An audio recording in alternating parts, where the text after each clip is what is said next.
दोस्तों, जैसा कि भारत सरकार के कृषि मंत्रालय द्वारा सभी किसानों के डाटाबेस यानी कि किसान कार्ड बनाए जाने हैं, जिसमें मध्य प्रदेश के सभी किसानों के आधार, समग्र और भूमि की जानकारी भी लिंक की जा रही थी।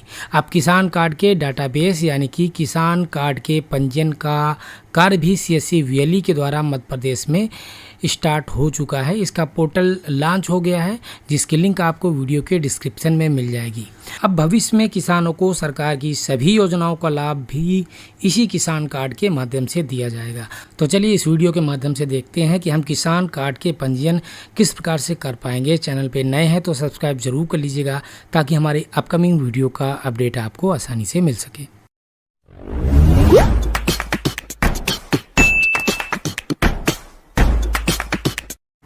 तो सबसे पहले हम मध्य प्रदेश के किसान के इस पोर्टल पर एक्सेस करेंगे, जिसका URL हमारे वीडियो के डिस्क्रिप्शन में मिल जाएगा।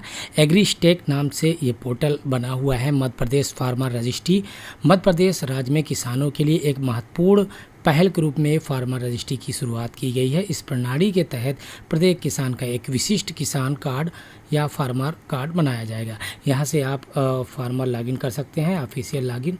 यहाँ लॉगिन विद CSC में CSC VLE लॉगिन करके किसान कार्ड के लिए रजिस्ट्रेशन किसानों के लिए कर सकते हैं। तो हम यहाँ पर अपनी डिजिटल सेवा कनेक्ट ID और पासवर्ड देन कैप्चा को सॉल्व करके साइन इन पे क्लिक करेंगे।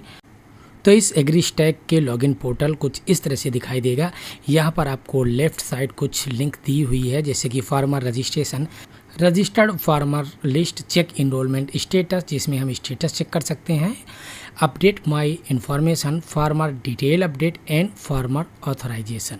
यहाँ पर फार्मर रजिस्ट्रेशन के लिए ऊपर फार्मर ID और फार्मर इनरोलमेंट ID का ऑप्शन दिया हुआ है, जो कि एक्टिव नहीं है फिलहाल। यहाँ पर हमें आधार ऑथेंटिकेशन के माध्यम से ही रजिस्ट्रेशन की लिंक दी हुई है।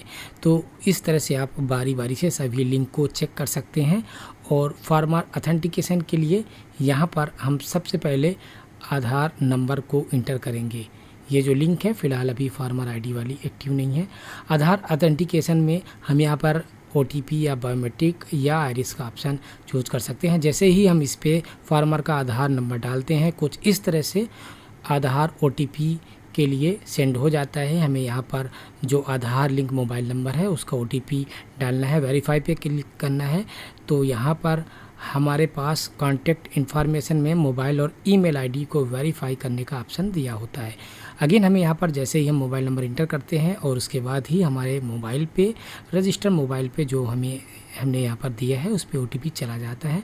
हमें उस OTP को यहाँ पर फिल करके वेरीफाई करना होता है और अपने मोबाइल नंबर को ऑथराइज करना होता है। तो यहाँ पर हमारे रजिस्टर मोबाइल पे OTP आ चुका है, हम वेरीफाई कर चुके हैं और इस तरह से ये वेरीफाइड लिख के आ चुका है। ठीक इसी प्रकार हमें अपनी ईमेल ID को भी वेरीफाई कर देना है। जैसे ही ये दोनों चीज़ें हम वेरीफाई करते हैं OTP के माध्यम से, तो हमारा जो फार्मर डिटेल में जो भी हमारी आधार की डेमोग्राफिक डिटेल है, जैसे कि name, father name, date of birth, gender, address और फोटोग्राफ, ये सारा कुछ यहाँ पर हम फार्मर की डिटेल देख सकते हैं। हमें सोशल कैटेगरी जैसे कि SC ST OBC वो सिलेक्ट कर सकते हैं। उसके बाद अगर आप किसान सम्मान निधि योजना के अंतर्गत इसकी पात्रता रखते हैं और इसके लिए आवेदन करना चाहते हैं, तो यहाँ पर आपको यस या नो में कॉन्सेंट देना होता है। अपने रेजिडेंशियल एड्रेस को चेक कर लेना है। लैंड ओनरशिप डिटेल में ओनर सेलेक्ट करना है, अगर आप ओनर है तो। ऑक्यूपेशन डिटेल में farmer, then fetch land detail, इस पर आप क्लिक करेंगे। जैसे ही आप क्लिक करेंगे, आपके डिस्ट्रिक्ट के साथ अपनी तहसील और विलेज को सिलेक्ट करके आप अपनी लैंड रिकॉर्ड को ऐड कर पाएंगे। यहाँ पर आपको खसरा नंबर डालना है। बगल वाले जो ये ऑप्शन है यहाँ स्टार मार्क आ जाएगा, इस पर जैसे ही आप क्लिक करेंगे भूमि के जो लैंड रिकॉर्ड का ऑनर है वो उसकी डिटेल दिख जाएगी।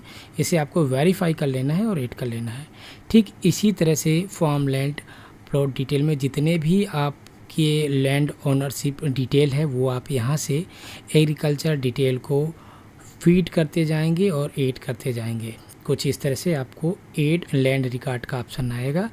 आप अपनी लैंड को वेरीफाई करके ऐड करते जाएंगे। जैसे ही सारी लैंड आपने यहाँ ऐड कर लिया, उसके बाद वेरीफाई ऑल लैंड पे क्लिक कर देना है। आपकी जो समग्र की डिटेल है वो कुछ इस तरह से यहाँ ऊपर ऑलरेडी आ जाएगी अगर आपकी आधार समग्र KYC है। तो यहाँ पर आपको सोशल रजिस्ट्री डिटेल में कुछ भी फिल नहीं करना है। देन सारे डिक्लेरेशन पे क्लिक करके फार्मर कॉन्सेंट को ही साइन करना है, जिसके बाद आपको OTP फिल करने के बाद कुछ इस तरह से eKYC का ऑप्शन आ जाएगा CDAC में, जैसे कि हम NSDL पैन को बनाते समय करते हैं। उसके बाद हमें अपने CSC वॉलेट से पेमेंट करना है और कुछ इस तरह से रजिस्ट्रेशन सक्सेसफुल का मैसेज मिल जाएगा और कुछ इस तरह से एनरोलमेंट ID मिल जाती है। वंस ये डिटेल अगर आपकी वेरीफाई हो जाती है तो आपका किसान डाटाबेस यानी कि किसान कार्ड जनरेट हो जाता है। तो कुछ इस तरह से आप किसान कार्ड के लिए अप्लाई कर सकते हैं।